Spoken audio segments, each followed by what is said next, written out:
এই বাইক চলান 100, জোড়া 150, bike চলান 100, 2 piece 150। Trouser বেচতেছেন নাকি? হ্যাঁ ভাই।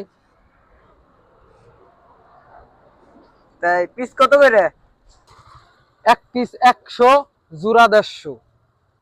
আচ্ছা জোড়া তো তাহলে 150, তাহলে আমি যদি 4 পিস নেই কয়টা হারা যাবে? জোড়া 150, তাহলে হলো 4 পিস যদি নেন তাহলে 4 পিসের দাম পড়বে হলো 300 টাকা। আচ্ছা তাহলে আমারে এই যে এই 4 পিস দেন।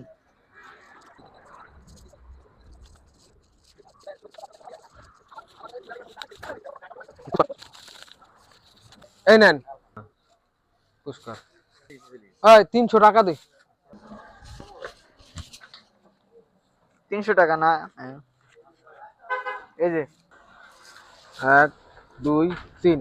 হ্যাঁ ঠিক আছে, তাহলে আইসেন আবার। হ্যাঁ আচ্ছা তাহলে আমি আসি। ও আবার এলাম ভাই। কি হয়েছে ভাই? ভাই আমার এতটি প্যান লাগবে না, এটা প্যান ফেরত রাখেন। এটা প্যানের দাম কত? এটা প্যান 100 টাকা। তাই আমার 100 টাকা ফেরত দেন। এই যে আপনার 100 টাকা। ভাই আবার এলাম।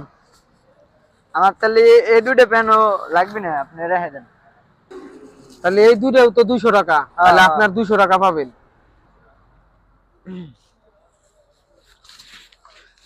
ধন্দর রে ভালোই বলদ বানান গেল।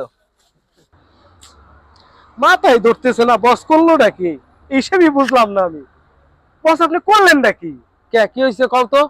আরে 4 পিস হলো 300 টাকা, তাহলে ওই হিসেবে যদি 4 পিস 300 টাকা হয়, তাহলে আপনার মাল, আপনার 300 টাকা তো ফেরত দিয়ে দিল, তাহলে ও মাল নিয়ে গেল ফাউ।